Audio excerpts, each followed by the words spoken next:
नमः सर्वेभ्यः। अस्माकं समासवर्गे भवतां सर्वेषां स्वागतम्। अस्माकं विषयः अस्ति गतिसमासः इति विषयः अनुवर्तते। तत्र गतिसमासं कर्तुं कुगतिप्रादयः इति सूत्रेण गतिसमासः जायते। गतिसंज्ञकस्य कृदन्तप्रातिपदिकेन सह यः समासः सः समासः गतिसमासः। गतिसंज्ञा कथं जायते इति चेत् तत्र गतिश्च इति एकं सूत्रमस्ति। तेन प्रादीनां क्रियायोगे गतिसंज्ञा भवति। तर्हि प्रादीन् विहाय अन्ये अपि केचन शब्दाः सन्ति येषां गतिसंज्ञा जायते क्रियायोगे। तादृशसूत्राणाम् अध्ययनं जायमानमस्ति। तत्र आदौ अस्ति अनुकरणं चानितिपरम् इति सूत्रम्। अनुकरणं चानितिपरम् इति सूत्रं। तेन सूत्रेण किं जायते इति चेत् तत्र अनुकरणवाची शब्दः यः शब्दः अस्ति तस्य क्रियायोगे गतिसंज्ञा भवति अनितिपरम् इति शब्दः परः न भवेत्। यथा अत्र काट्कृत्य अथवा श्वत्कृत्य इत्यादीनि उदाहरणानि तत्र भवितुम् अर्हन्ति। इत्युक्ते एकोऽपि कश्चन वदति अन्यः तस्य अनुकरणं करोति तर्हि सः शब्दः अनुकरणवाची शब्दः इति शब्दः परः न भवेत्। तदनन्तरम् आदर अनादरयोः सदसति इति अस्ति। तर्हि सत् शब्दः आदरार्थे वर्तते तस्य क्रियायोगे गतिसंज्ञा भवति। असत् शब्दः अनादरार्थे वर्तते तस्य क्रियायोगे गतिसंज्ञा भवति। यथा सत्कृत्य असत्कृत्य इति गतिसमासः। सत्कृत्य इति गतिसमासः, असत्कृत्य इति गतिसमासः। सत्कृत्य इति आदरार्थे, असत्कृत्य इति अनादरार्थे। अनन्तरम् अलम् इति शब्दः भूषणे अलम् इत्यनेन अलम् इति शब्दः भूषणार्थे गतिसंज्ञकः भवति क्रियायोगे। यथा अलङ्कृत्य इति शब्दः, अलम् इति शब्दस्य क्रियायोगे गतिसंज्ञा भवति अलङ्कृत्य इति गतिसमासः। अनन्तरम् अन्तरपरिग्रहे इत्यनेन सूत्रेण अन्तर् इति शब्दस्य गतिसंज्ञा भवति अपरिग्रहार्थे। अपरिग्रहः परिग्रहः इत्युक्ते ग्रहणम् इत्यर्थः, स्वीकरणम् इत्यर्थः।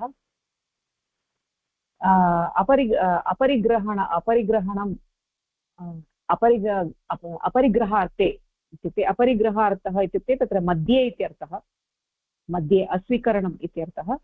तस्मिन् अर्थे अन्तर्शब्दस्य गतिसंज्ञा भवति। तत्र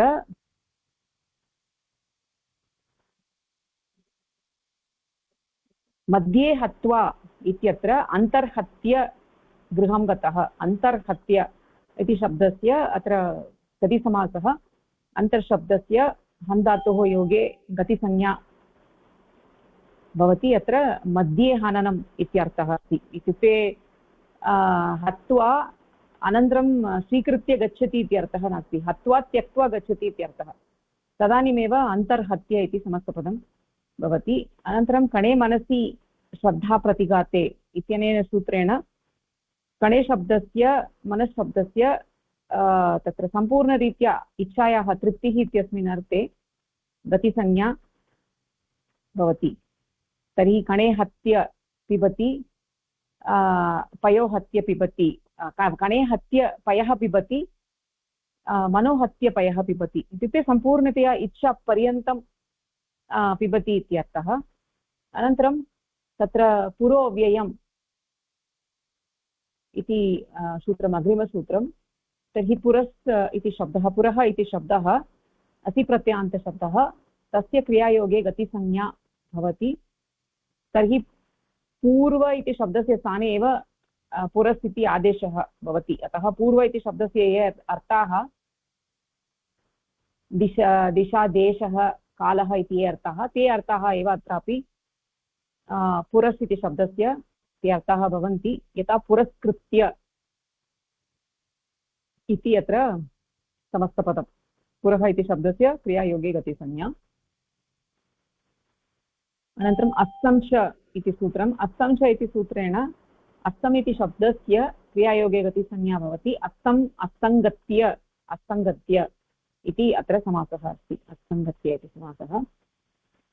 तदनन्तरम् अच्छगत्यर्थपदेषु इत्यनेन अच्छशब्दस्य गत्यर्थकधातोः योगे अथवा वद् धातोः योगे गतिसंज्ञा भवति।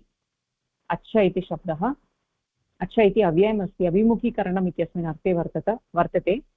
अच्छगत्य इत्युक्ते अभिमुखीकृत्य गतवान् इत्यर्थः। अच्छोद्य इति चेत् अभिमुखीकृत्य उक्तवान् इति अर्थः अस्ति। अच्छोद्य इति समस्तपदम्। तदनन्तरम् अदोनुपदेशे इत्यनेन अदस् इति शब्दस्य अनुपदेशे इति उपदेशः नास्ति, अनुपदेशे इत्युक्ते स्वयमेव चिन्तनं करोति। अदशब्दस्य क्रियायोगे गतिसंज्ञा निपातसंज्ञा च भवति। अधः कृत्य इत्युक्ते तिरस्कृत्य इत्यर्थः अधः कृत्य इति अस्ति। तदनन्तरं तिरो अन्तर्धौ इत्यनेन, अन्तर्धौ इत्युक्ते व्यवधानं, तिरः इति अव्ययस्य क्रियायोगे गतिसंज्ञा भवति। अन्तर्धिः इत्युक्ते अत्र कवरिङ्ग् इत्यस्मिन् अर्थे वर्तते। तिरोभूय इति अस्ति, तिरोभूय इति अत्र समस्तपदमस्ति, तिरोभूय इति।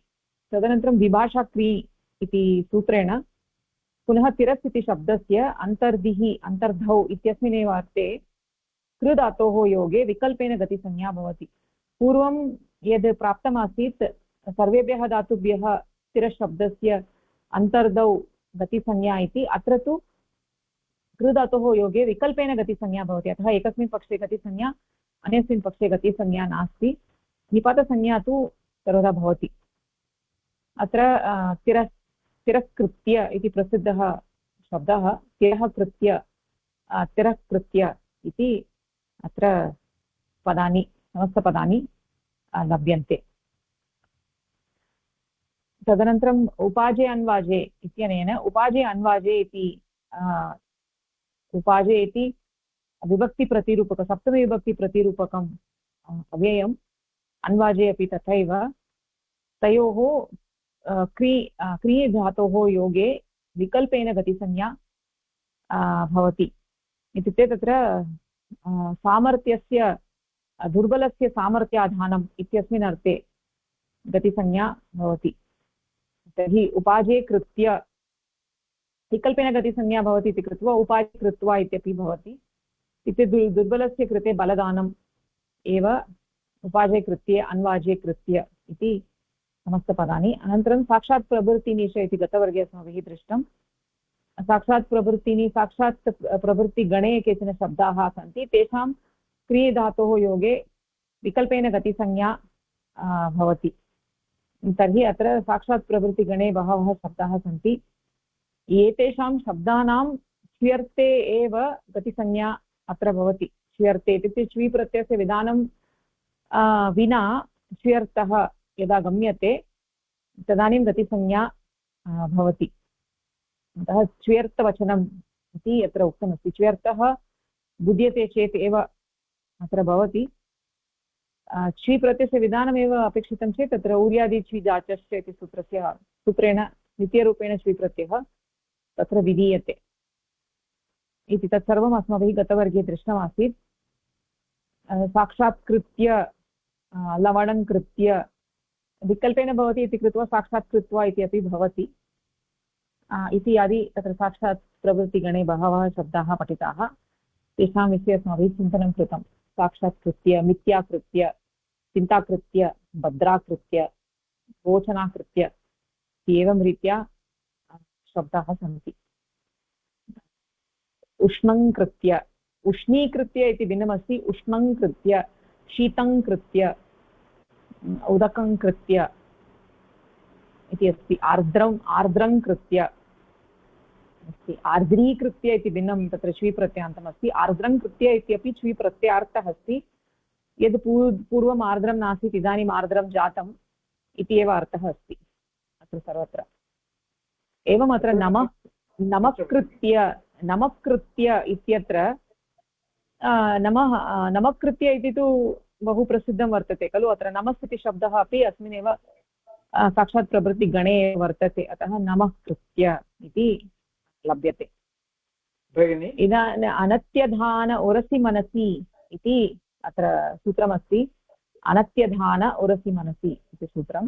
भगिनी तर्हि अनेन सूत्रेण अनत्यधान उरसि मनसि इति सूत्रमस्ति। अत्र गतवर्गे किञ्चित् आरब्धमासीत्, तर्हि पुनः एकवारम् अग्रे पठित्वा अग्रे गच्छामः। अनत्यधाने उरसि मनसि इति सूत्रं।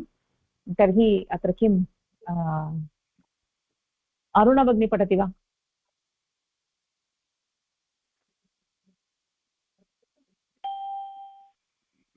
ओ पुष्पा भगिनी किमस्ति?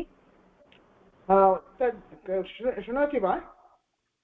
आं भगिनि वदतु भगिनि। उष्णीकृत्वा उष्णं कृत्वा तद् च्वी प्रत्ययस्य एव न? एकत्र च्वी प्रत्ययः अन्यत्र नास्ति। उष्णं कृत्य इत्यत्र च्वी नास्ति। अस्तु अरुणा भगिनी पठतु। आं भगिनि नमस्कारः।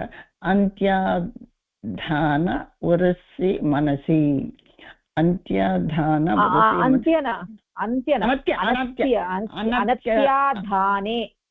अनत्याधाने ओके क्षम्यतां भगिनि अनत्याधाने उरसि मनसि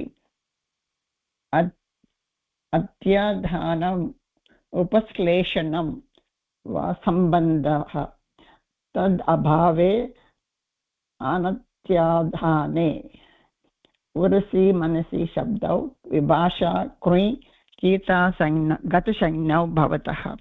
उरसि मनसि च इति इत्यनयोः विभक्ति प्रतिरूपकयोः अव्ययोः क्रुधातोः योगे विकल्पेन गतसंज्ञा भवति। निपातसंज्ञा तु नित्यरूपेण भवति। उरः नाम वक्षस्थलम्, उरसि नाम वक्षस्थले इत्यर्थः। मनसि नाम चित्ते। फलितार्थः स्वीकारः।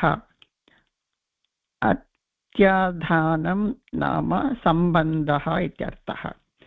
अनत्याधानं नाम तद्भिन्नः अर्थः।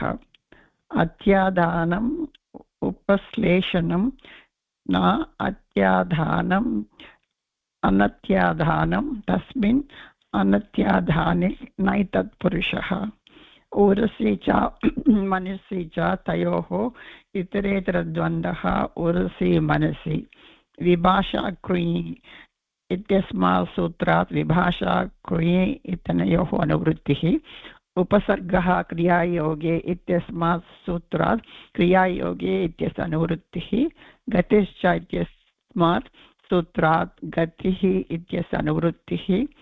प्रागीश्वरात् निपात इत्यस्य अधिकारः वर्तते इत्यतः गतिसंज्ञा निपातसंज्ञा च इत्यनयोः समुच्चयः भवति। अनुवृत्तिसहितसूत्रम् अनत्याधान उरसि मनसि अव्ययं कृञि क्रियायोगे विभाषा गतिः निपाताः। सूत्रमदत्तम् अनत्याधान उरसि मनसि। अत्र त्रयः शब्दाः शब्दाः सन्ति। अत्याधान उरसि मनसि सूत्रे अनत्याधान अस्ति, परन्तु प्रथमम् अत्याधानम् उपश्लेषणं सम्बन्धं तद् अभावः अनत्याधाने इति शब्दाने इति रूपं भवति। उरसि मनशब्दौ सूत्रं वदति वाक्ये अनत्याधाने उरसि मनशब्दौ अस्ति चेत् क्रुय् धातुतः विकल्पेन गतिसंज्ञा भवति।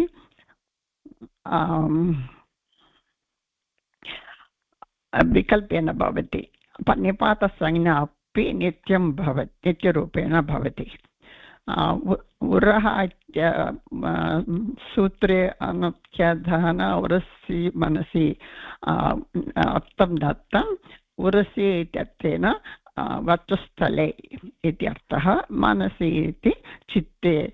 ते द्वौ शब्दौ उरसि मनसि विभक्ति प्रतिरूपक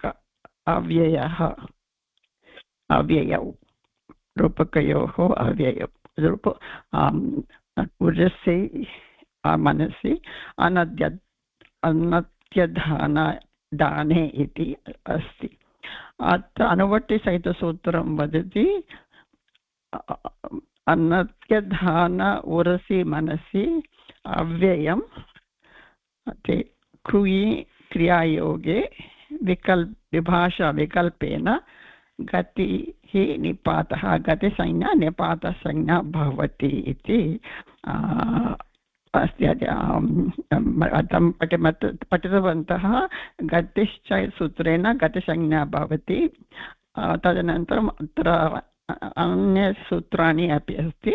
अनत्यधान उरसि मनसि एक सूत्रम् अत्र क्रुयि धातु उपयुज्य अत्यधाने उरसि मनसि अव्ययपदयोः विभाषा विकल्पेन गतिसंज्ञा भवति।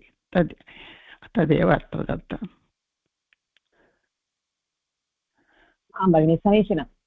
अत्र वस्तुतः अनत्यधाने इति अस्ति। तत्र एकारस्य सन्धिं कृत्वा अनत्यधान उरसि मनसि इति अस्ति। यदा पठामः तदानीम् अवगमनार्थम् अनत्यधाने उरसि मनसि इत्यनयोः क्री धातोः योगे विकल्पेन गतिसंज्ञा भवति।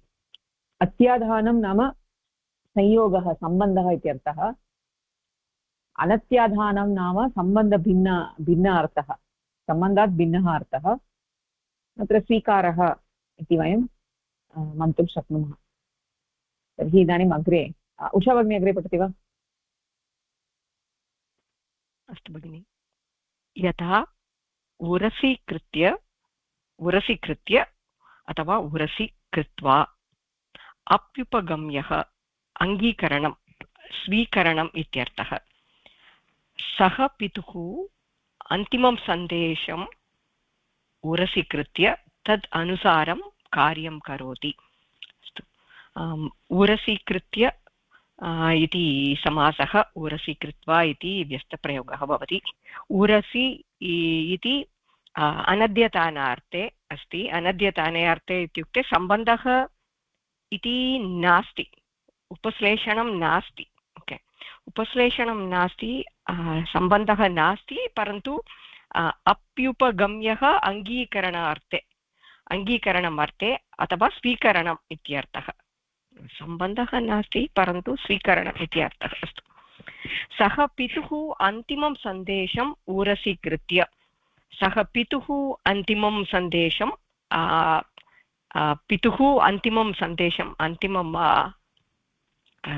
अन्तिमं सन्देशम् उरसि कृत्य अङ्गीकारं कृत्य स्वीकरणं कृत्य इति तदनुसारं कार्यं करोति। अस्तु। तथा देन् उरसि कृत्य इति गतिसमासः भवति। गतिसंज्ञा प्राप्नोति अनद्यताने उरसि मनसि इति सूत्रेण। अत्र पश्यति चेत् अत्र वस्तुतः लोके शब्दः अस्ति उरः। तर्हि उरः कृत्वा इति वदामः चेत् तत्र उरस्कृत्य इति भवेत् खलु समासः। उरः कृत्य इति भवेत्, परन्तु अत्र सूत्रे उरसि इति शब्दः निपातितः अस्ति, सप्तम्यन्तरूपेण निपातितः अस्ति। अतः समस्तपदे अपि उरसीकृत्य इति एव समासः, न तु उरकृत्य अथवा उरः कृत्य इति तादृशं नास्ति। एवमेव मनसि कृत्य इत्यपि। उरसि कृत्वा व्यस्तप्रयोगे अपि उरसि एव दृश्यते, उरः कृत्वा इति नास्ति। अस्तु, समस्तपदं नास्ति। अस्तु अस्तु भगिनि, अग्रे पठामि। मनसि कृत्य मनसि कृत्य अथवा मनसि कृत्वा निश्चित्य इत्यर्थः। सः सफलतां मनसि कृत्य अहोरात्रं परिश्रमं करोति। मनसि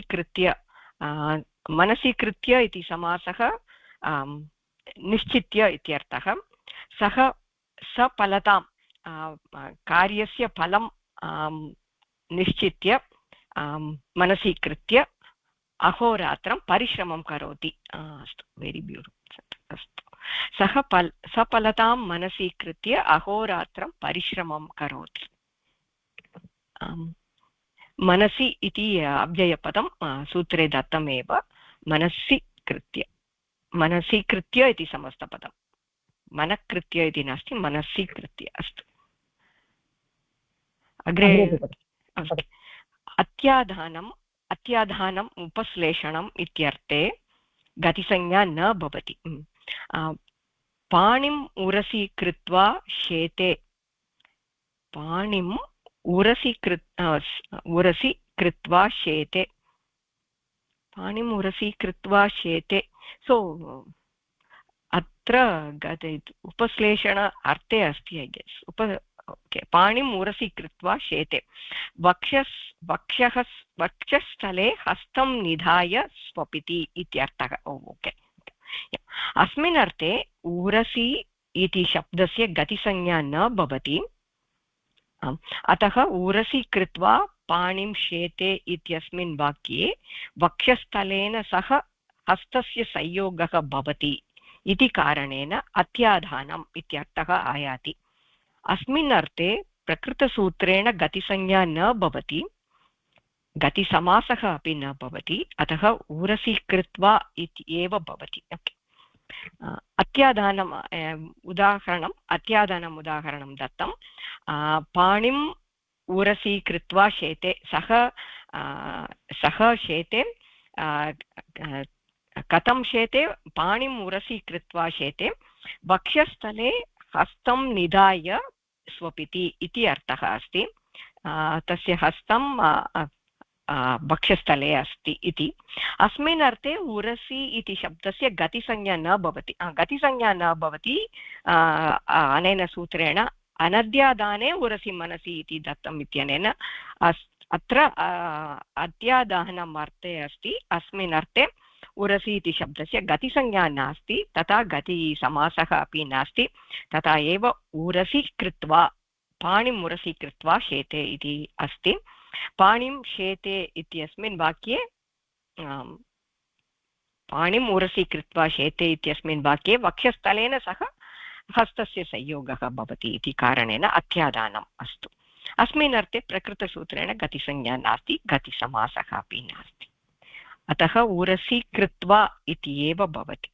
अस्तु भगिनि, समीचीनं, सम्यक् अस्ति। तर्हि अर्थः कः? अर्थमनुसृत्य एव समासः।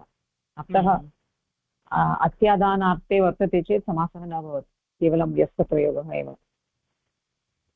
अस्तु, सूत्रार्थः स्पष्टः अस्ति वा? आं भगिनि। अस्तु, तर्हि इदानीम् अग्रे गच्छामः। एकं वाक्यं वदामि वा भगिनि? वदतु। मनसि बालकः मोदकं मनसि कृत्य श्रीगणेशं नमस्करोति। मोदकं मनसि कृत्य, मोदकं मनसि कृत्य गणेशं नमस्करोति। इत्युक्ते मनसि कृत्य इत्यस्य अर्थः कः अत्र? मोदकं मनसि कृत्य इत्युक्ते मोदकं निश्चित्य, मोदकस्य प्राप्तिः भवेत् इति, तस्य निश्चित्य मोदकमेव लक्ष्य इति श्रीगणेशं नमस्करोति। मोदकं तस्य मनसि अस्ति, अतः तत्र समीचीनं, सम्यक् अस्ति, समीचीनमस्ति, सम्यक्। अस्तु अस्तु, भवती एव अग्रे अग्रिमसूत्रं पठतु। मध्ये पदे निवचने च।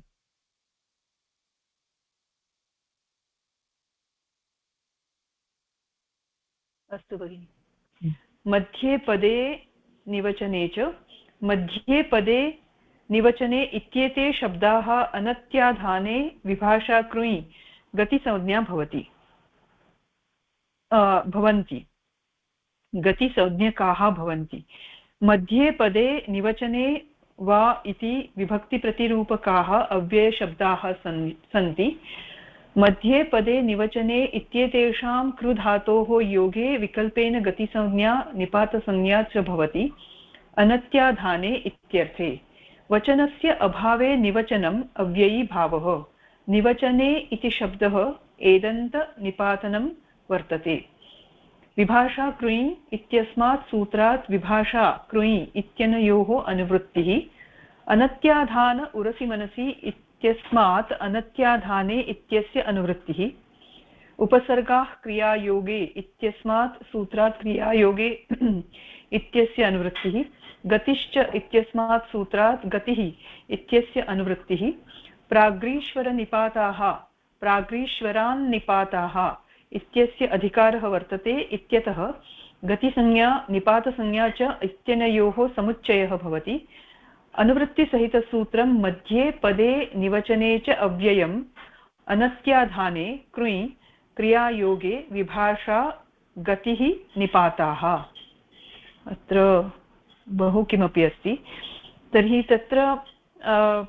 पदत्रयं वर्तते मध्ये पदे निवचने इति तेषां योगे अनत्याधाने नाम यत्र सम्बन्धः नास्ति अत्याधान इति सम्बन्धः अनत्याधानः इति अनत्याधानम् इति सम्बन्धः नास्ति इति अर्थः तर्हि मध्ये पदे निवचने इति शब्दानाम् अनत्याधाने इति अर्थे विभाषा विकल्पेन कृधातोः योगे गतिसंज्ञा भवति निपातसंज्ञा च भवति तर्हि अत्र मध्ये पदे निवचने इति सप्तम्यन्तं दृश्यन्ते किन्तु ते विभक्तिप्रतिरूपकाः अव्ययशब्दाः सन्ति इति अस्ति अत्र विभक्तिरूपेण ते न तिष्ठन्ति अपि तु तेषां विभक्तिरूपाणाम् अत्र प्रतिरूपकाः शब्दाः एव केवलं निपात्यन्ते इति तर्हि वचनस्य अभावे निवचनम् इति अस्ति निवचनम् इति अव्ययीभावः वचनस्य अभावे निवचनम् इति अव्ययीभावः समासः भवति निवचने इति एदन्तमस्ति अत्र तु एदन्तनिपातनं वर्तते निपातनेन अत्र स्वीक्रियते सप्तम्यन्तम् इति दृश्यते किन्तु अत्र निपातनेन एदन्तम् इति अत्र स्वीक्रियते अपि च मध्ये पदे इति अपि सप्तम्यन्तं भूत्वा अपि अत्र निपातरूपेण विभक्तिप्रतिरूपकाः अव्ययरूपेण अत्र स्वीक्रियन्ते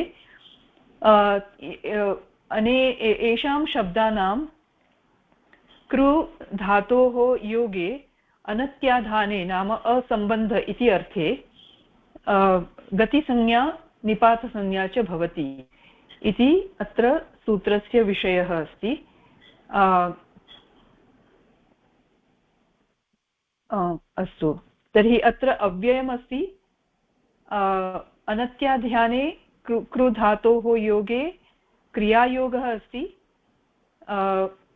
विकल्पेन क्रियायोगः अस्ति गतिः अस्ति गतिसंज्ञा अपि अस्ति निपातसंज्ञा अपि अस्ति तर्हि अव्ययसंज्ञा निपातसंज्ञा गतिसंज्ञा इति संज्ञात्रयमस्ति अपि च कृधातोः योगे क्रियायोगः विकल्पेन अपि भवति इति सूत्रस्य अर्थः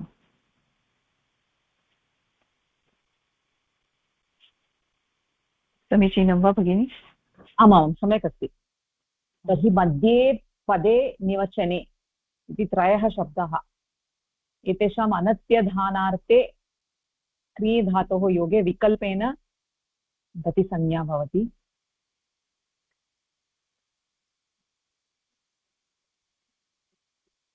तर्हि मध्ये इति पदस्य तु अर्थः वयं जानीमः निवचने इत्युक्ते वचनानाम् अभावः निवचने वचनस्य अभावः निवचनं पदे इति शब्दः तु अत्र वयम् उदाहरणं पश्यामः चेत् अवगम्यते तर्हि इदानीम् उदाहरणं वयं पश्यामः तत्र शोभा भगिनी स्वीकरोति वा नमस्कारः भगिनि श्रूयते तत्पूर्वसूत्रं यत् अस्ति समानरीत्या एव अस्ति किल तत्र एकमेव सूत्रं कर्तुं शक्नुमः किल तत्र मध्ये अनत्यदाने उरसि मनसि इति उक्तं विभाषा एव अस्ति किल विभाषा कृ गतिसंज्ञौ च इत्यनेन तस्मिन् एव एतेषां शब्दानामपि गतिसंज्ञा भवति इति उक्तं, परन्तु सूत्रद्वयं किमर्थं कृतम् इति अपि चिन्तनीयम् अस्ति। भवती चिन्तितं वा किमर्थं कृतमिति? प्रायः तत्र शब्दानाम् उपयोगः उरसि मनसि इति सप्तमी विभक्त्याम् अस्ति।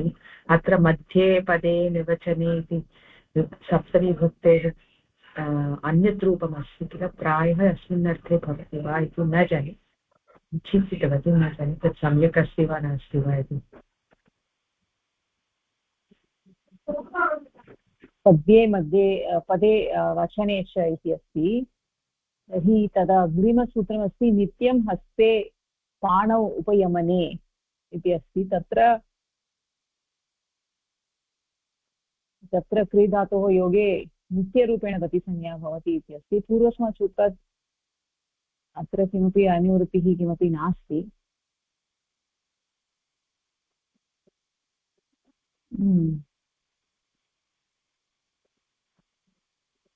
यतोहि भेदः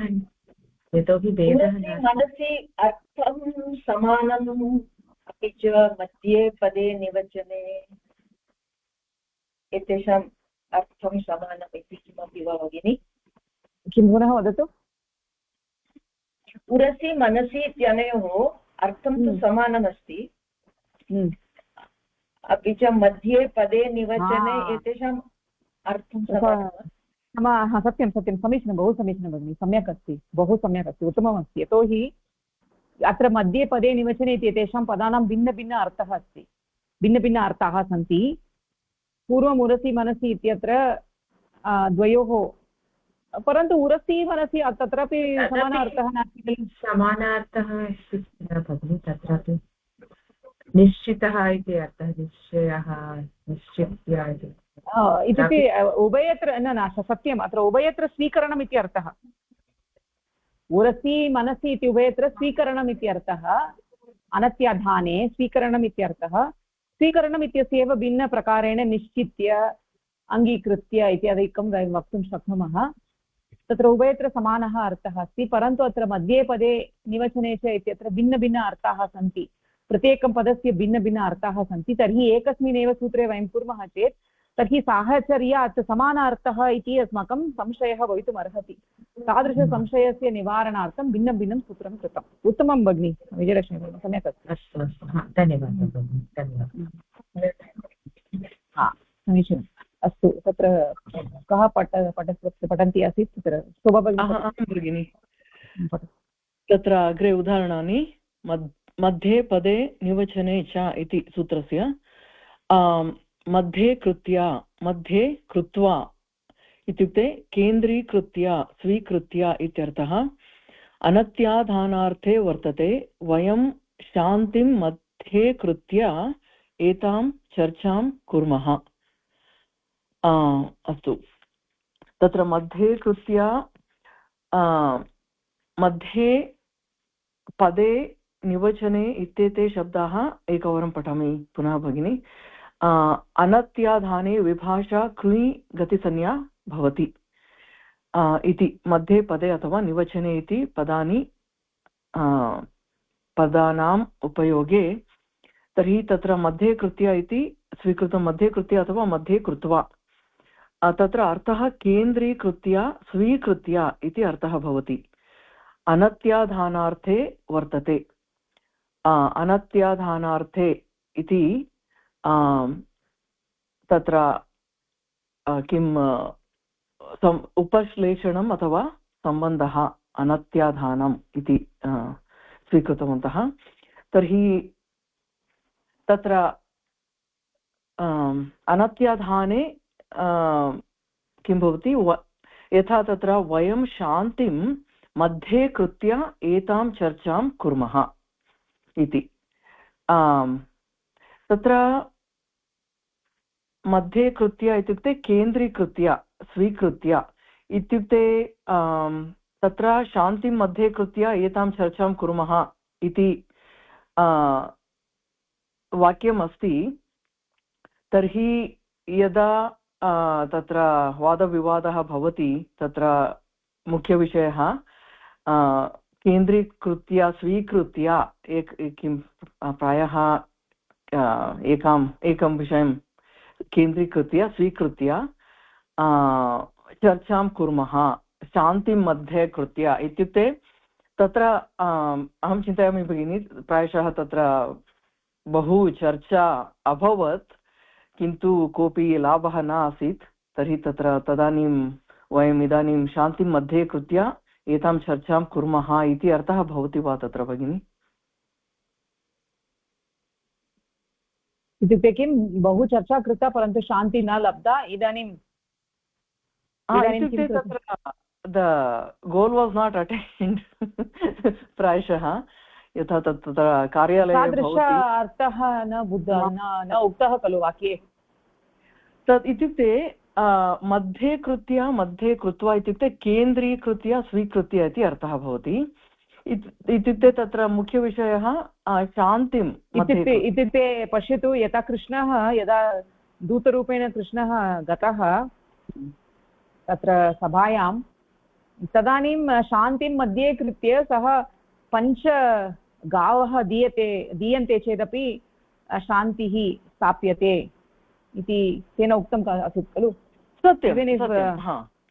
इति तथा किमपि इत्युक्ते तस्मात् पूर्वं शान्तिः न आसीत् तस्मात् पूर्वं तत्र दुर्योधनस्य इत्युक्ते च्वी अर्थः इति अत्र नास्ति खलु भगिनि अत्र वाक्यं केवलं वाक्यम् इत्युक्ते अन्यत् किमपि उच्यते चेत् पूर्वं शान्तिः नासीत् इदानीं शान्तिः स्थाप्यते तत्सर्वम् अवगम्यते परन्तु अत्र वाक्ये तु वयं शान्तिं मध्ये कृत्य एतां चर्चां कुर्मः इत्युक्ते establish peace we are doing this discussion तत् पूर्वं चर्चा नासीत् वा अस्ति वा तत्सर्वं वयं न जानीमः अत्र प्रसङ्गवशात् न ज्ञायते यदि तादृशप्रसङ्गः अस्ति चेत् तादृश अर्थः अपि भवितुम् अर्हति परन्तु अस्मिन् वाक्ये तु तथा नास्ति किमपि न उक्तम् अस्तु अपि च तत्र केन्द्रीकृत्य स्वीकृत्य तत्र तु च्वी प्रत्ययः भवति अस्तु शान्तिं मध्ये कृत्य इति तत्र केन्द्रीकृत्य इत्यत्र तु च्वी प्रत्ययः अस्ति स्वीकृत्य इत्यत्र अपि च्वी प्रत्ययः वा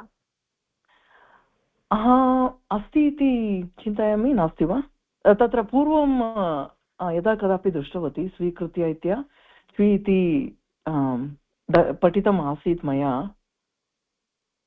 स्वीकृत्य इति स्वीकृत्यान्तशब्दः अस्ति वा इति मया द्रष्टव्यम् पूर्वं दृष्टं भगिनि अतः ओके अस्ति चेत् अस्ति भवतु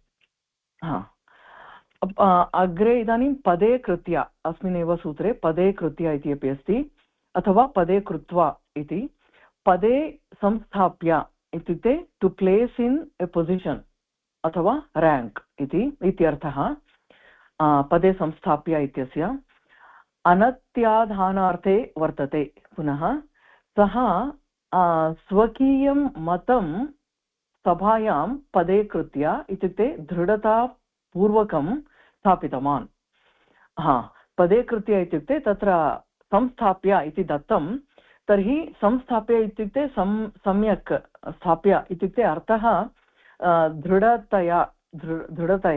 दृढता पूर्वकम् अतः पदे कृत्य इति तत्र वक्तुं शक्नुमः सः स्वकीयं मतं सभायां पदे कृत्य स्थापितवान् इति दृढतया स्थापितवान् कोऽपि तत्र संशयः सन्देहः नास्ति तस्य मनसि इति तत्र चिन्तयामि तस्मिन् अर्थे तथा वाक्यानि रचयितुं शक्नुमः इति निवचने कृत्य अथवा निवचने कृत्वा वाचं नियम्य इत्यर्थः निवचने इत्युक्ते तत्र भवत्या उक्तं वचन किं तत्र वचनं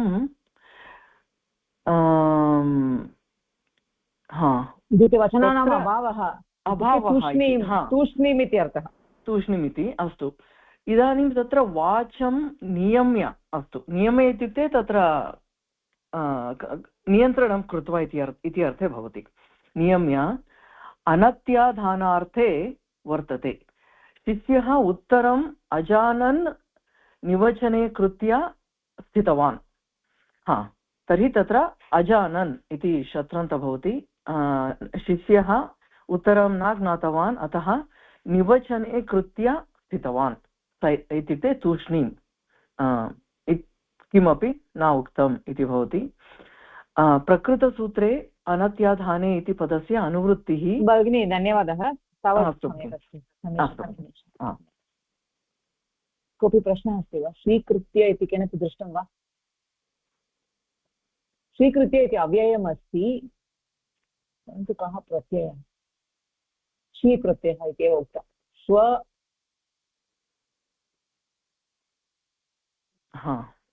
स्वीकृत्यः इति दत्तमस्ति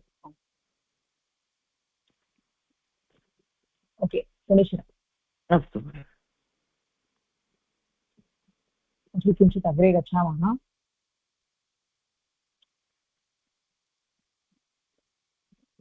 किम् उमा भगिनी अग्रे क्षम्यतां विजयलक्ष्मी भगिनी अग्रे पठितुमिच्छति वा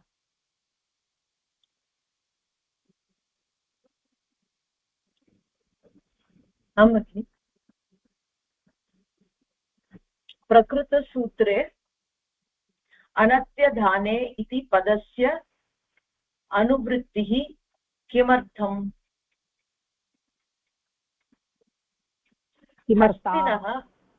किमर्था प्रकृतसूत्रे अनत्याधाने इति पदस्य अनुवृत्तिः किमर्था अनुवृत्तिः इति शब्दस्य लिङ्गं वा स्त्रीलिङ्गे अस्ति खलु अनुवृत्तिः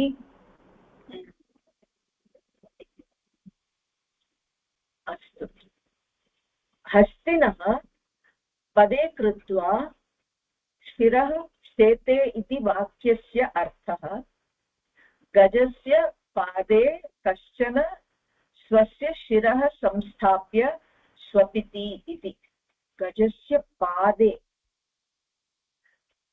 स्वस्य शिरः संस्थाप्य स्वपिति इति अत्र शिरसः पदेन सह संयोगः वर्तते इति कारणेन अनत्याधानं नास्ति अतः पदे इति शब्दस्य गतिसंज्ञा न भवति अत्र गतिसमासः न भवति ल्यबादेशः तुगागमः च न भवति वाक्यमस्ति हस्तिनः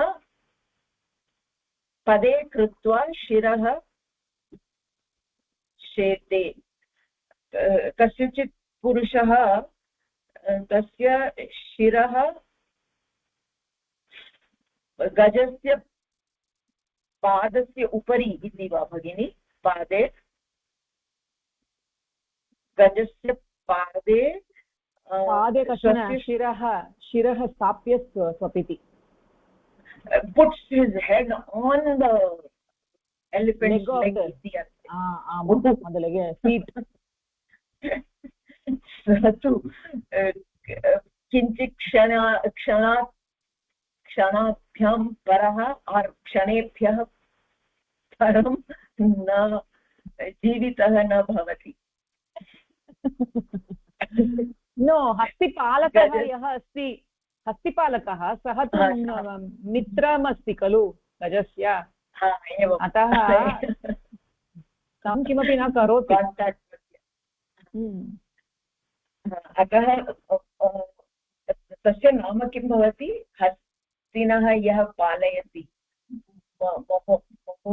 महोत् एवं किमपि अस्ति महोत् गजस्य पादे कश्चन स्वस्य शिरः संस्थाप्य स्वपिति अत्र संयोगः वर्तते पादस्य गजस्य पादस्य अपि च शिरः संयोगः वर्तते इति कृत्वा अत्र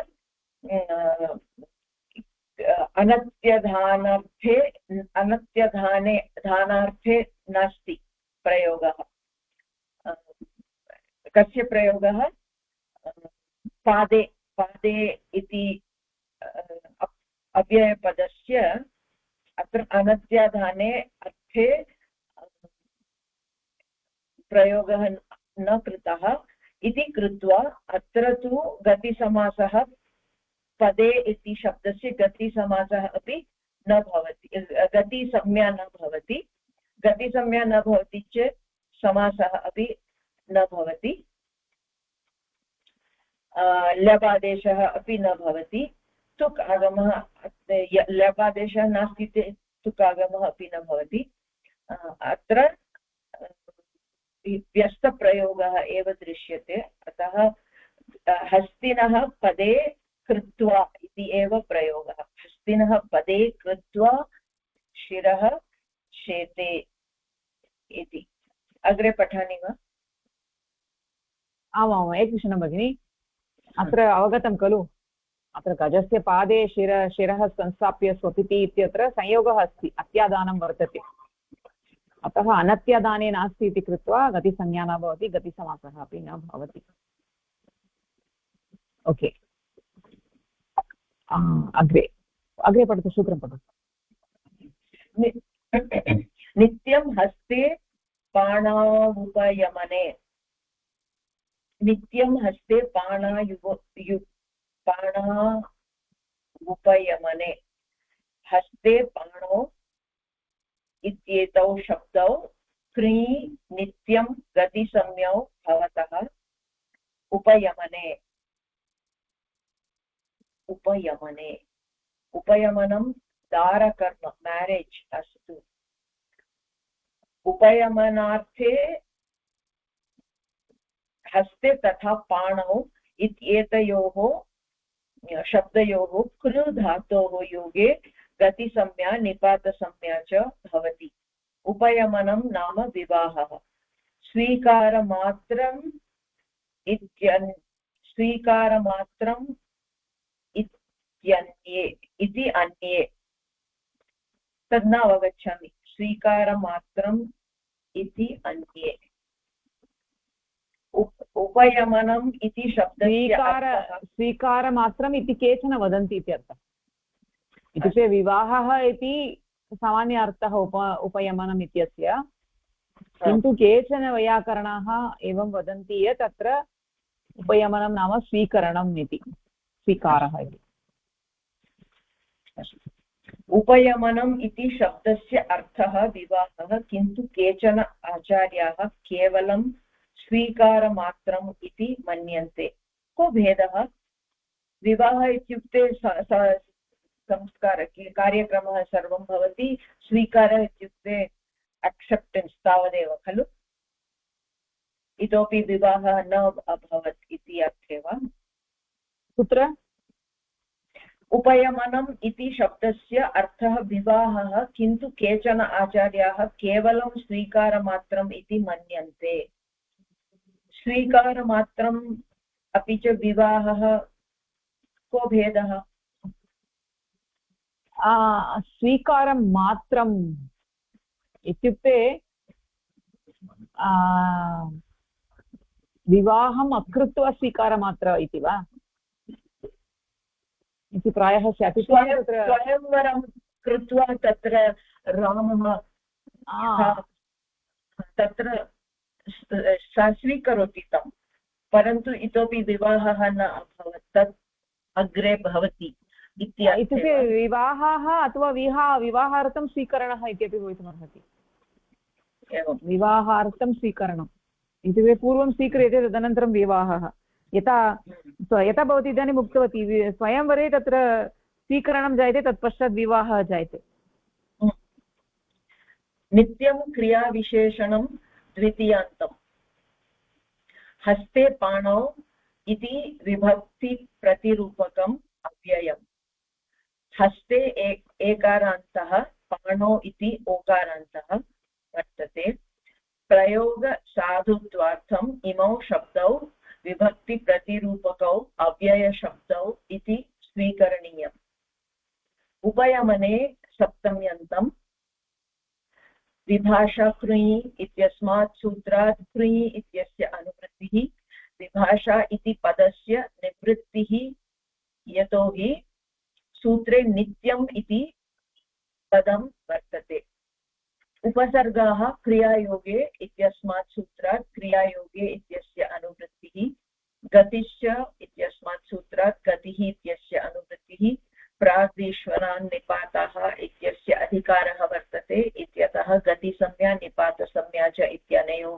समुच्चयः भवति अनुवृत्तिसहितसूत्रं हस्ते पाणौ उपयमने अव्ययं क्रियि क्रियायोगे नित्यं गतिः निपातः अत्र शब्दद्वयं हस्ते अपि च पाणौ इति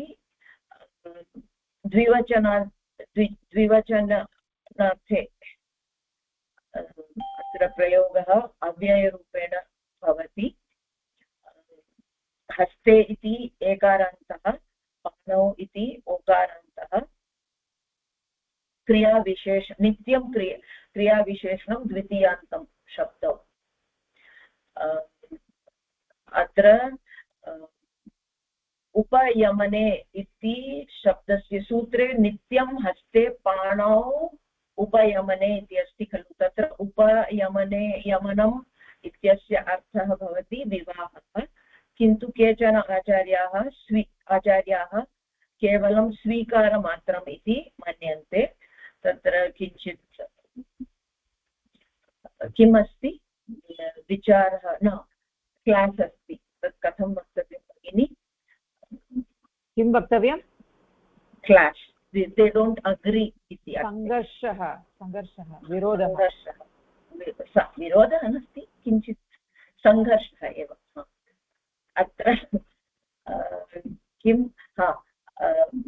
प्रयोगसाधुत्वार्थं हस्ते अपि च पाणौ इति विभक्तिप्रतिरूपकौ अव्ययशब्दौ इति एव स्वीकर्तव्यम् अपि च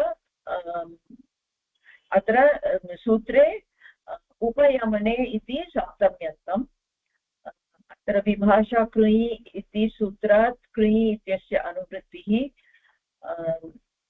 विभाषा इति पदस्यापि अत्र निवृत्तिः यतोहि सूत्रे नित्यम् इति पदं वर्तते अत्र प्रथमः शब्दः एव नित्यम् इति अस्ति सूत्रे अतः विभाषा कृञि इत्यस्मात् सूत्रात् विभाषा इत्यस्य अनुवृत्तिः न स्वीकर्तव्यं केवलं कृञि इत्यस्य एव यतोहि सूत्रं नित्यम् अस्ति उपसर्गाः क्रियायोगे इत्यस्मात् सूत्रात् क्रियायोगे इत्यस्य अनुवृत्तिः गतिश्च इति सूत्रात् गतिः इत्यस्य अनुवृत्तिः प्राग्रीश्वरान् निपाताः इत्यस्य अधिकारः अतः गतिसंज्ञा निपातसंज्ञा अनयोः समुच्चयः भवति अनुवृत्तिसहितसूत्रं हस्ते पाणौ उपयमने अव्ययं कृञि क्रियायोगे नित्यं गतिः निपातः हस्ते अपि च पाणौ इति शब्दद्वयस्य उपयमने इत्युक्ते विवाहार्थे कृ धातोः योगे कृ इति कृ धातोः क्रियायोगे नित्यं गतिसंज्ञा निपातसंज्ञा भवति इति अर्थः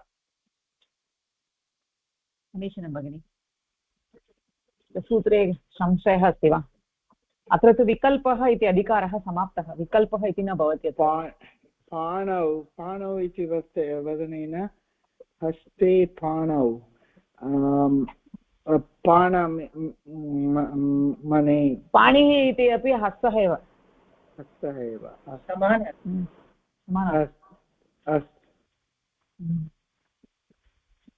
अस्तु तर्हि किं पुष्पवर्णे पठितुमिच्छति वा आं भगिनि पठतु स्वीकृत्य एवमेव न हस्ते यथा हस्ते कृत्य विवाहकारणम् अथवा विवाहकारणं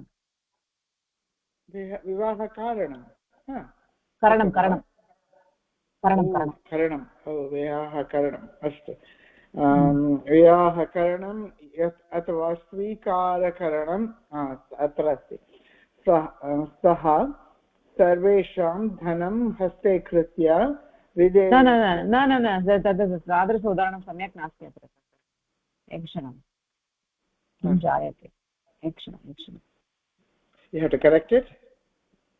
या अत्र मया करेक्ट् कृतं तत्र न स्क्रीन् मध्ये न दृश्यते Oh, so we have to refresh it? Oh, no, you have to refresh it.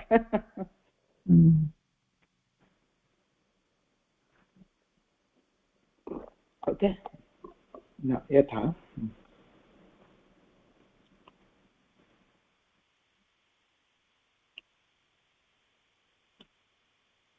No, we were there, behind. इदानीं पठतु हस्ते कृत्य विवाहकरणम् अथवा विवाहकरणम् इति सम्यक् अस्ति पश्यतु स्वीकारकरणं करणं कृत्यां हस्ते कृत्य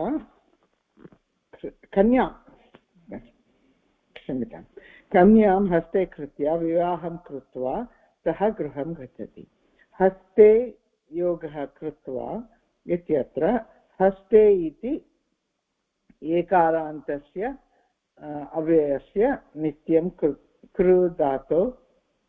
कृ धातोः योगे नित्यं हस्ते प्राणा उपयमने प्राणा हस्ते नित्यं हस्ते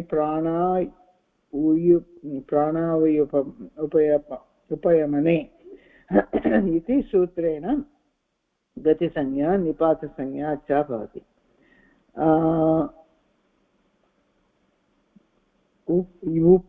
वाकारः कथम् आगच्छति पाणौ उपयमने पाणाव् उपयमने अत्र अस्ति प्राणौ तादृशस्य गतिसंज्ञकस्य कृत्वा इति कृदन्तेन सः गतिसमासः कृगति समासः कृगतिप्रदायः न प्रादायः या प्रादयः इत्यनेन सूत्रेण भवति समासे अनन्पूर्वे कृत्वे ल्यप् इति सूत्रेण कृत्वा कृत्वेन त्वो ल्यप् समासे अनैपूर्वे त्वो ल्यप् अस्तु अस्तु इति सूत्रेण इति सूत्रेण त्वा स्थाने लबादेशः भवति हस्ते योगः कृ योगः ल्यप्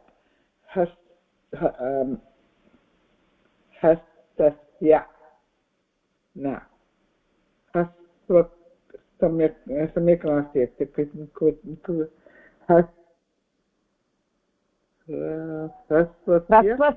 ह्रस्वस्य पिति कृति तुक् पिति कृति तुक् इत्यनेन सूत्रं तुक् इत्यनेन ह्रस्ववर्णस्य तुगागमः भवति अस्तु कृत् संज्ञके पित् प्रत्यये परे हस्ते योगः कृत्य हस्ते कृत्य इति प्रातिपदिकं लभते त्वान्तं कृदन्तं त्वान्तो या त्वातो सुनः त्वातो सुङ्कसुनः इत्यनेन सूत्रेण सम्यक् वा सूत्रेण अव्ययसंज्ञकं भवति अतः तस्मात् त्वान्तात् सुबुत्पत्तिः यदा जायते तदा अव्ययादात् सुभः इत्यनेन सुप्रत्ययस्य लुक् भवति तर्हि हस्ते कृत्य इति रूपः लभ्यते अस्तु एतद् विवरणम् अस्ति हस्ते कृत्य इति वदनेन विवाहकरणम् अथवा स्वीकारकरणम् इति अर्थः अस्ति अत्र कन्यां हस्ते कृत्य इति वदनेन विवाहं कृत्वा सः गृहं गच्छति इति एकवाक्यम् अत्र हस्ते कृत्वा तत् कृत्य तद् पदस्य विवरणं कथमायाति इति अस्ति। हस्ते योगः कृत्वा एतद्वदनेन हस्ते इति एकारान्तस्य अस्तु एकारान्तस्य अव्ययस्य तत्तु हस्ते इति अव्यय एव हस्ते तत्तु सप्तमी इति न वदति न तदेव अत्र सप्तमी विभक्त्यन्त रूपेण अव्ययम् तत्तु एकारान्तस्य कथं वदति हस्ते इति तत्र सप्तमी अन्तम् एकारान्तम् अस्ति खलु अस्ति अस्ति अस्तु अव्ययस्य नित्यं कृ धातो भागे योगे नित्यं हस्ते पाणा उपयमने इति सूत्रेण तत् पदं रचयति। कथं रचयति इति वदनेन गतिसंज्ञकस्य क्त्वा इति कृदन्तेन सह गतिसमासः आगच्छति कृगतिसमासः इति सूत्रेण।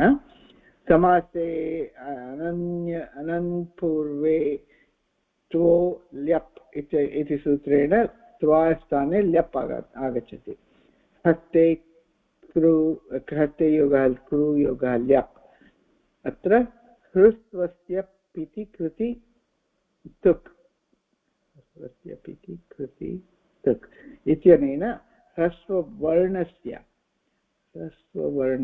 तत् कथम् आगच्छति सुगागमः भवति ह्रस्ववर्ण कथम् आगच्छति भगिनि ह्रस्ववर्ण कृत्य इति अत्र कृ इति ऋकारः ह्रस्ववर्णः अस्ति खलु ह्रस्व अस्तु अस्तु अस्तु ह्रस्व अस्तु अस्तु सम्यक् वर्णमने I was thinking of colour क्षम्यतां भवति। कृत् संज्ञके पित् प्रत्यये परे हस्ते कृत्य तत्तु कृत्य पित् प्रत्यये परे यकारः कृत्य हस्ते कृत्य इति प्रातिपदिकं लभ्यते। त्वान्तं कृदन्तं तत्तु त्वान्तो त्वातो त्वान्तो भगिनि त्वान्तो न नो त्वा तोसून् कसुनः त्वा त्वातो त्वातो सुन् कसुन् इत्यनेन सूत्रेण अव्ययसंज्ञकं भवति। अतः तस्मात् त्वान्तात् सुबुत्पत्तिः यदा आगच्छति तदा अव्ययाप्सुपः इति सूत्रेण प्रत्ययस्य लुक् भवति तत्तु तर्हि हस्ते कृत्य इति एव रूपं लभ्यते। सम्यक् भगिनि समीचीनं धन्यवादः।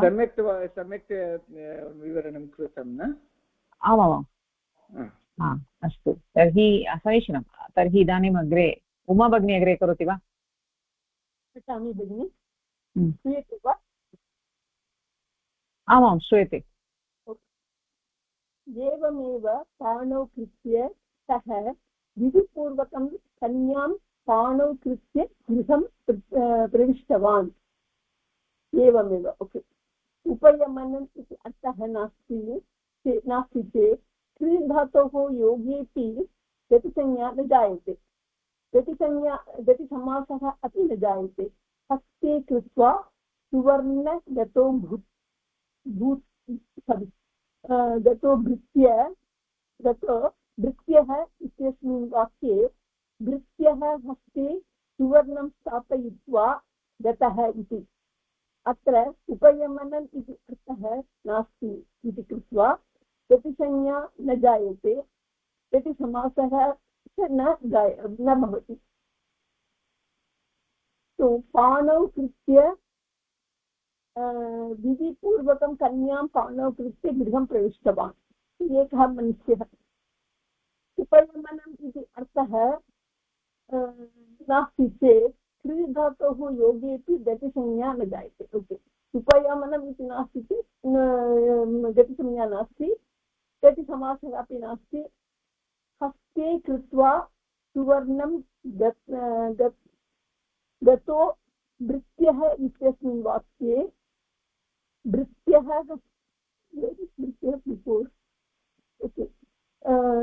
वाक्ये भृत्यः हस्ते सुवर्णं स्थापयित्वा गतः. भृत्यः हस्ते सुवर्णं स्थापयित्वा सः गतः. अत्र उपयमनम् इति अर्थः नास्ति इति कृत्वा गतिसंज्ञा न जायते, गतिसमासः अपि न जायते.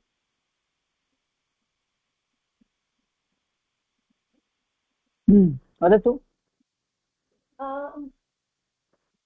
ओके, पाणौ कृत्य गृहं प्रविष्टवान्. पाणौ कृत्य गृहं प्रविष्टवान्. पाणौ कृत्य मीन्स् पाणौ स्वहस्ते कृत्य गृहं प्रविष्टवान् एकः मनुष्यः. अत्र उपयमनम् इति अर्थः नास्ति, तस्मात् क्री धातोः योगेपि गतिसंज्ञा न जायते. उपयमनम् अस्ति चेत् एव गतिसमासः भवति, गतिसंज्ञा अपि भवति. अत्र पाणौ कृत्य इति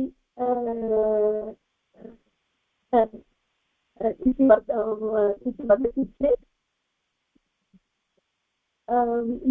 योगः नास्ति, तस्मात् गतिसंज्ञा न जायते, गतिसमासः अपि न जायते. तो हस्ते कृत्वा सुवर्णं भृत्यः हस्ते कृत्वा सुवर्णं भृत्यः इत्यस्मिन् वाक्ये भृत्यः हस्ते सुवर्णं स्थापयित्वा गतः इति अर्थः. अत्र उपयमनम् इति अर्थः नास्ति इति कृत्वा गतिसंज्ञा न जायते, गतिसमासः अपि न जायते. सो ओन्ली वेन् संयोग गतिसमासः भवति. संयोगः नास्ति चेत् गतिसमासः नास्ति. संयोगः नास्ति भगिनी, उपयमनं नाम विवाहः. संयोगः इति न, संयोगः तु अत्यादानम् इति संयोगः. अत्र तु उपयमनम्. अत्यादानम् अस्ति चेत् एव गतिसंज्ञा भवति. न उपयमनम् अस्ति चेदेव गतिसंज्ञा भवति. अत्यादानम् उपयमनम् अस्ति चेदेव गतिसंज्ञा भवति, अन्यथा नास्ति.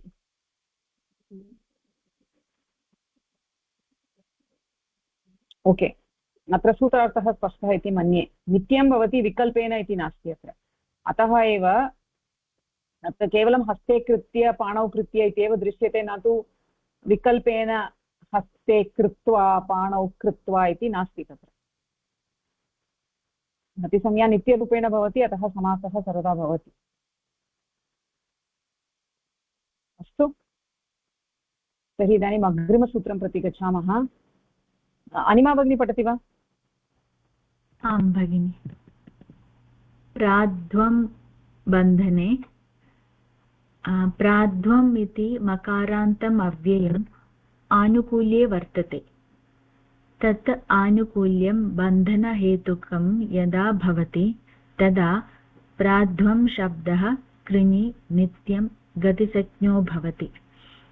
समासानन्तरं यदि बन्धनम् इत्यर्थः गम्यते तर्हि प्राध्वम् इति शब्दस्य कृ धातोः योगे गतिसंज्ञा निपातसंज्ञा च भवति. प्राध्वम् इति अव्ययं न तु द्वितीयविभक्त्यन्तं रूपम्.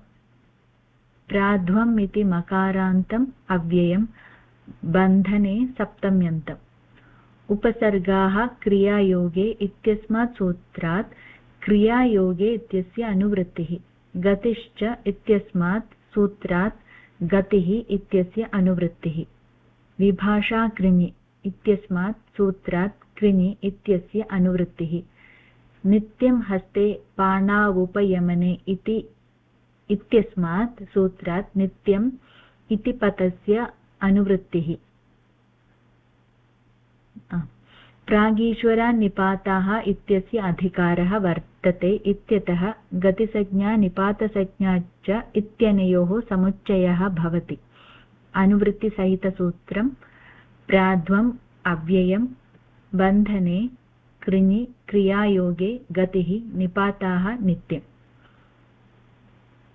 अत्र प्राध्वम् इति शब्दः यदा कृ धातुना सह वयम् उपयोगं कुर्मः तदा गतिसंज्ञा भवति इति प्राध्वम् इति द्वितीयान्तविभक्त्यन्तं रूपं नास्ति परन्तु मकारान्तम् अव्ययम् इति अस्ति यदा आनुकूल्ये भवति बन्धनहेतुकेन आनुकूल्यं भवति चेदेव गतिसंज्ञा भवति यदा अस्माकम् आनुकूल्यं न भवति अपि च बन्धनहेतुकं नास्ति चेत् गतिसंज्ञा न भवति इति निपातसंज्ञा अपि भवति गतिसंज्ञा अपि भवति नित्यसमासः इति कृ धातुना सह एव योगः तावदेव अस्ति किल भगिनि अनुकूलम् इत्युक्ते फेवरबल् इति अर्थः बन्धनहेतुकम् इत्युक्ते forcefully making something favorable by force you're making something favorable इत्युक्ते बन्धनं कृत्वा आनुकूल्यम् इति अस्ति तस्मिन् अर्थे प्राध्वम् इति अव्ययस्य क्रिये इति धातोः योगे नित्यं गतिसंज्ञा भवति इति सूत्रार्थः प्राध्वम् इति शब्दः आनुकूल्यार्थे वर्तते बन्धनहेतुकम् आनुकूल्यम् अस्तु समीचीनं किं श्रीराम महोदय पठितुम् इच्छति वा अद्य अथवा शृणोति वा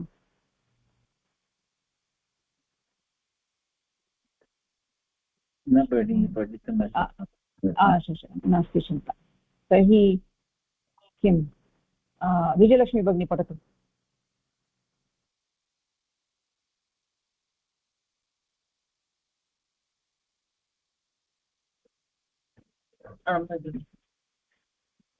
यथा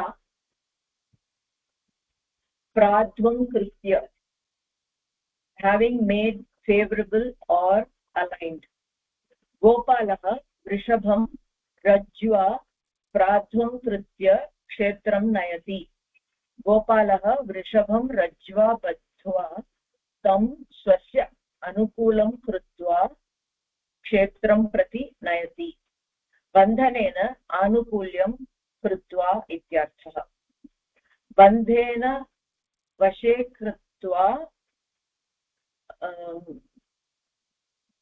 इत्यर्थः बन्धनेन इति वा भगिनि बन्धनेन याद उद्रणदोषः बन्धनेन वशे कृत्वा इत्यर्थः प्राध्वं कृत्वा प्राध्वं योगः कृत्वा इत्यत्र प्राध्वम् इति मकारान्तस्य अव्ययस्य कृ धातोः योगे बन्धने प्राध्वं बन्धने इति सूत्रेण गतिसंज्ञा निपातसंज्ञा च भवति तादृशस्य गतिसंज्ञकस्य त्वा इति कृदन्तेन सह गतिसमासः कुगतिप्रादयः इत्यनेन सूत्रेण भवति समासे नै पूर्वे क्वो ल्यप् इति सूत्रेण त्वा स्थाने ल्यबादेशः भवति प्राध्वं योगः कृ योगः ल्यप् ह्रस्वस्य पिति कृति तुक् इत्यनेन ह्रस्ववर्णस्य तुगागमः भवति कृत् सम्यके पित् प्रत्यये परे अतः प्राध्वं योगः कृत्य मोनुस्वारः इत्यनेन प्राध्वम् इत्यस्य मकारस्य स्थाने अनुस्वारः भवति अनुस्वारस्य स्थाने विकल्पेन परसवर्णादेशः भवति वा पदान्तस्य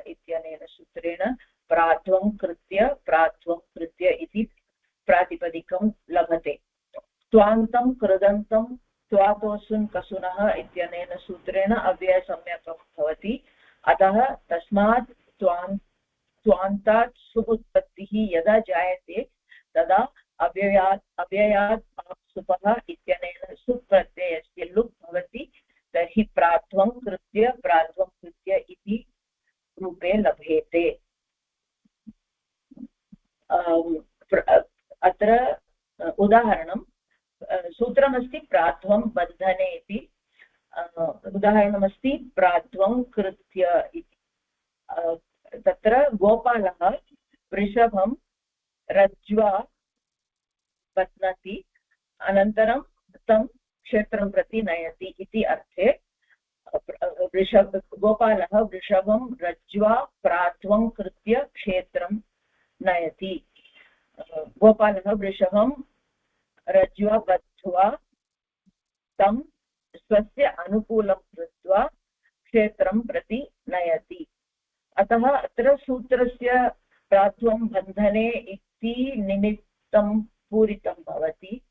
अतः प्राध्वम् इति अव्ययपदस्य गतिसंज्ञा निपातसंज्ञा अपि भवति प्राध्वं बन्धने इति सूत्रेण। अनन्तरं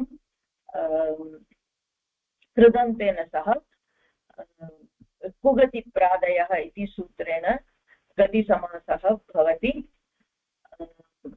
ततः कृत्वा इति अस्ति खलु तद् समासे नै पूर्वे क्त्वो ल्यप् इत्यनेन त्वा इत्यस्य ल्यबादेशः भवति।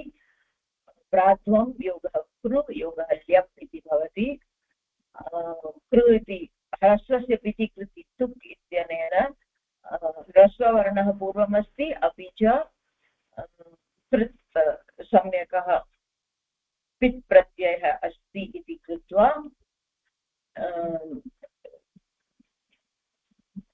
कृत्य इति भवति रूपम्। इदानीं प्राध्वं कृत्य इत्यत्र पदान्ते मकारः अस्ति तस्य मोनुस्वारः इत्यनेन प्राध्वम् इत्यस्य मकारस्य स्थाने अनुस्वारः भवति। अपि च अनुस्वारस्य वा पदान्तस्य इति सूत्रेण परसवर्णादेशः अपि भवति। रूपद्वयं प्राध्वं कृत्य इति प्रातिपदिकं। त्वान्तं कृदन्तं त्वातोऽसुन् कसुनः इति सूत्रेण अव्ययसम्यकं भवति। अतः त्वान्तात् यदा सुप् उत्पत्तिः भवति तदा अव्ययात् आप्सुपः इति सुप् प्रत्ययस्य लोपः भवति अव्ययं लभ्यते। तर्हि प्राध्वं कृत्य अपि च प्राध्वं कृत्य इति अव्ययसम्यके भवतः रूपं लभते तावदेव। प्राध्वं कृत्वा इत्यत्र बन्धनेन आनुकूल्यं नास्ति अपि तु प्रार्थनादि द्वारा आनुकूल्यं वर्तते। अतः प्राध्वम् इत्यस्य गतिसंज्ञा न भवति। गतिसंज्ञा न भवति इति कृत्वा गतिसमासः ल्यबादेशः अपि न भवति समासः न भवति। अस्ति प्राध्वं कृत्वा इति वाक्ये बन्धनेन आनुकूल्यं नास्ति। अतः अत्र गतिसंज्ञा न भवति गतिसमासः अपि न भवति ल्यबादेशः अपि न भवति। समीचीनम्। इत्युक्ते अर्थस्य प्राधान्यं वर्तते अत्र सर्वत्र। गतिसंज्ञां कर्तुं तत्र कश्चन अर्थः विवक्षितः चेत् तादृश अर्थः भवेत्। सूत्राधारेण यः अर्थः विवक्षितः सः अर्थः भवेत् तदानीमेव गतिसंज्ञा भवति। अन्यः अर्थः अस्ति चेत् न भवति इति एव सर्वत्र अत्र सूत्रेषु। अस्तु धन्यवादः भगिनी। अत्र उपरि विभाषाकृञ् इत्यस्यापि अनुवृत्तिः भवति वा? नित्यमस्ति अत्र विभाषा नास्ति। यत्र नित्यं हस्ते पाणौ इति अस्ति खलु नित्यं ततः नित्यं विभाषा नास्ति। आम् अतः एकमेव रूपं प्राध्वं कृत्य कृत्य इति अस्ति तस्मिन् अर्थे अस्ति चेत् गतिसंज्ञा भवति गतिसमासः भवति अन्यस्मिन् अर्थे तु समासः नास्ति गतिसंज्ञा अपि नास्ति ओके तर्हि अन्तिमं सूत्रमस्ति अत्र गतिसंज्ञां कर्तुं तत्पश्चात् साक्षात् उपपदसमासः उपपदसमासः तत्र कश्चन क्लेशः अस्ति यतोहि उपपदसमासं कर्तुम् एकमेव सूत्रं परन्तु कुत्र कुत्र उपपदसंज्ञा भवति इत्यत्र तु क्लेशः तद्वयं पश्यामः इदानीम् अन्तिमं सूत्रं सुभदा भगिनी पठति वा आं भगिनि जीविकोपनिषदावौपम्ये जीविकोपनिषदावौपम्ये प्रथमे अध्याये चतुर्थे पादे नवसप्ततितमं सूत्रं जीविका उपनिषदि उपनिषद् इत्येतौ शब्दौ औपम्ये विषये कृञि गतिसंज्ञौ भवतः जीविका तथा उपनिषत् इति जीविका तथा उपनिषत् इति द्वौ शब्दौ उपमायाः विषये कृधातोः योगे नित्यं गतिसंज्ञकौ निपातसंज्ञकौ च भवतः गतिसंज्ञकविषये इदम् अन्तिमं सूत्रमस्ति उपमा इत्यस्य तात्पर्यमस्ति तुलना इति जीविका च उपनिषत् च तयोः इतरेतरद्वन्द्वः जीविकोपनिषदौ उपमायाः भावः औपम्यं तस्मिन् औपम्ये नित्यं हस्ते पाणावुपयमने इत्यस्मात् सूत्रात् नित्यम् इति पदस्य अनुवृत्तिः उपसर्गाः क्रियायोगे इत्यस्मात् सूत्रात् क्रियायोगे इत्यस्य अनुवृत्तिः गतिश्च इत्यस्मात् सूत्रात् गतिः इत्यस्य अनुवृत्तिः विभाषा कृञि इत्यस्मात् सूत्रात् कृञि इत्यस्य अनुवृत्तिः प्राग्रीश्वरान् निपाताः इत्यस्य अधिकारः वर्तते इत्यतः गतिसंज्ञा निपातसंज्ञा च इत्यनयोः समुच्चयः भवति अनुवृत्तिसहितसूत्रं जीविकोपनिषदौ औपम्ये अव्ययं कृञि क्रियायोगे गतिः निपाताः नित्यम् अत्र जीविका अपि च उपनिषत् इति शब्दद्वयमस्ति औपम्य नाम उपमायाः भाव औपम्यमिति तर्हि उपमा इति तुलना इत्यर्थे तर्हि तुलना इति यदा अर्थः भवति तदा जीविका उपनिषद् इति शब्दद्वयस्य कृधातोः योगे गतिसंज्ञा भवति तर्हि कृधातोः योगे जीविका उपनिषत् इति द्वौ शब्दौ उपमा नाम तुलना इत्यस्मिन् विषये नित्यरूपेण गतिसंज्ञकौ निपातसंज्ञकौ च भवतः तत्र तेषां गतिसंज्ञा भवति अतः गतिसमासः अपि भवति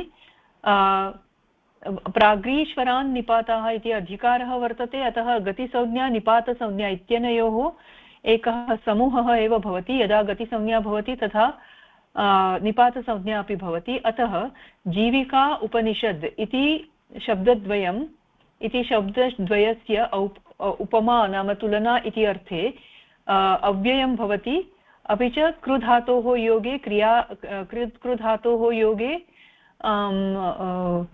उपसर्गाः भवन्ति अपि च गतिसंज्ञा निपातसंज्ञाः अपि भवन्ति तर्हि गतिसमासः अपि भवति नित्यरूपेण इति अर्थः समीचीनं तर्हि जीविका उपनिषत् इति द्वौ शब्दौ औपम्यार्थे क्रियोगे गतिसंज्ञकौ भवतः औपम्यम् इत्युक्ते तुलनायाः विषयः इति अर्थः तुलनार्थे यदि उदाहरणं पश्यामः चेत् अवगम्यते तर्हि इदानीं कः पठति तत्र किम् अनिमा भगिनी पठतु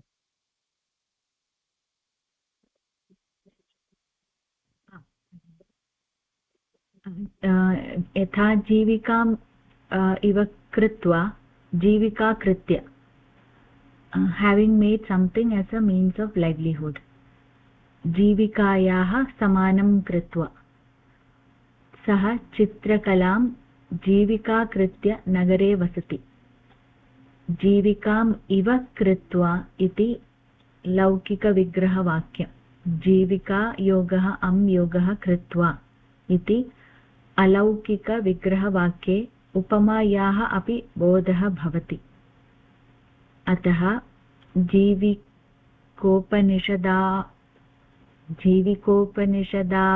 जीविकोपनिषदावौपाम्ये इति सूत्रेण जीविका योगः अम् इत्यस्य गतिसंज्ञा निपातसंज्ञा च भवति तादृशस्य गतिसंज्ञकस्य त्वा इति कृदन्तेन सह गतिसमासः कुगतिप्रादयः इत्यनेन सूत्रेण भवति समासे नञ् पूर्वे त्वोल्यप् इति सूत्रेण त्वा स्थाने ल्यबादेशः भवति जीविकायोगः कृ योगः ल्यप् ह्रस्वस्य पितिकृति तुक् इत्यनेन ह्रस्ववर्णस्य तुगागमः भवति कृत्संज्ञके पित् प्रत्यये परे जीविकायोगः कृत्य जीविकाकृत्या इति प्रातिपदिकं लभते त्वान्तं कृदन्तं त्वातोसुन् कसुनः इत्यनेन सूत्रेण अव्ययसंज्ञकं भवति अतः तस्मात् त्वान्तात् सुबुत्पत्तिः यदा जायते तदा अव्ययादात् सुपः इत्यनेन सुप्रत्ययस्य लुक् भवति तर्हि जीविकाकृत्या इति रूपं लभ्यते जीविकाम् इव कृत्वा इति विग्रहवाक्यम् अस्ति लौकिकविग्रहवाक्यं तस्य अलौकिक इत्युक्ते लैव्लिहुड् अस्ति having made something as a means of livelihood इति इदानीं तत्र उदाहरणमस्ति चित्रकलां सुचित्रकला करोति सः चित्रकलां करोति सः अतः चित्रकलां जीविका कृत्य इति अस्ति अत्र अलौकिकविग्रहवाक्यं भवति जीविकायोगः अम् योगः कृत्वा इति यतोहि जीविकामिति द्वितीया विभक्त्यन्तमस्ति तस्य गतिसंज्ञा निपातसंज्ञा भवति जीविका इत्यत्र अम् जीविकायोगः अम् इत्यस्य गतिसंज्ञा निपातसंज्ञा भवति इदानीं त्वा कृत्वा इति अस्ति अतः त्वा इत्यनेन कृदन्तेन सह एव भवति अतः गतिसमासः अपि भवति कुगतिप्रादयः इत्यनेन सूत्रेण यतः त्वा अस्ति समासे अपि अस्ति अनन्यपूर्वः अस्ति अतः ल्यबादेशः भवति त्वा इत्यस्य अतः कृयोगः ल्यप् इति भवति इदानीं कृ इति ह्रस्वः अस्ति ह्रस्वस्य पितिकृति तुक् इत्यनेन तत्र तुगागमः भवति अतः कृत्य इति भवति तकारस्य योजनं तत्र भवति इदानीं त्वातोसुन् कसुनः इति त्वान्तमस्ति कृत्वा इति अस्ति किल अतः त्वान्तमस्ति अतः अव्ययसंज्ञकम् अपि भवति इदानीम् अव्ययः अस्ति अतः अव्ययत् आप्सुपः इत्यनेन सुप्रत्ययस्य लुक् भवति अतः जीविकाकृत्या इति आहत्य रूपं लभ्यते इतोपि वाक्यद्वयमस्ति तदपि पठतु एवमेव उपनिषदमिव कृत्वा उपनिषत्कृत्य इति भवति सः स्वकीयं काव्यम् उपनिषत्कृत्य उपनिषदम् इव कृत्वा शिष्यान् पाठयति यथा जीविका शब्दः भवति तदा एव उपनिषत् इति शब्दः अपि त्वा कृत्वा इत्यस्य योगेन उपनिषत्कृत्य इति भवति यथा उपनिषत् अस्ति तथा एव स्वकीयं काव्यं तादृशमेव कृत्वा पाठयति इति स्वकीयं काव्यं सः यद् लिखितं तेन लिखितं तद् उपनिषदिव कृत्वा पाठयति इति औपम्ये इति किं जीविकां कृत्वा इत्यस्य उपमायाः विषयः नास्ति इति कृत्वा जीविकाशब्दस्य गतिसंज्ञा न भवति गतिसंज्ञा न भवति इति कृत्वा गतिसमासः ल्यबादेशः इत्यादिकं न भवति। जीविकां तत्र जीविकाम् इव कृत्वा इति नास्ति, जीविकां कृत्वा इति एव अस्ति। अतः उपमा नास्ति, उपमायाः विषये अत्र नास्ति, तदा एवं समासः न भवति इति। सम्यक् सम्यक् समीचीनम् इति एव अस्ति तत्र। उपमायाः विषयः भवेत् तदानीमेव समासः गतिसंज्ञा च। जीविकां कृत्वा इत्युक्ते साक्षात् जीविकां कृतवान् सः, अतः तत्र गतिसंज्ञा न भवति। अतः सूत्रे जीविका उपनिषदाौ औपम्ये, उपनिषदाौ औपाम्ये इति अस्ति इति सूत्रं। तर्हि जीविकाशब्दः उपनिषत् शब्दः इत्येतयोः उपमायाः विषये क्रियधातोः योगे गतिसंज्ञा भवति। भगिनी अष्टाध्यायी.com मध्ये औपम्ये इति एव अस्ति। जीविकोपनिषदौपम्ये, औपम्ये इति नास्ति, औपम्ये खलु, तदर्थमेव मया चिन्तितं किमर्थम् एवम् अस्ति इति। औपम्ये इति एव औपम्ये इति अस्ति इति स्यात्, तदर्थमेव क्लेशः अनुभूतः मया पठने, तत् किमर्थम् एवम् अस्ति इति। समीचीनम्, औपम्ये इति एव भवेत्, उपमायाः विषये औपम्यं। समीकरोमि, धन्यवादः।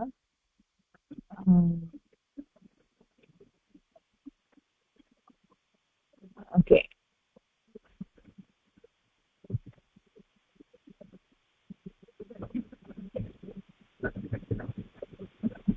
अस्तु तर्हि अत्र स्थगनं कुर्मः वा? ओके, अस्तु तर्हि धन्यवादः, नमस्कारः।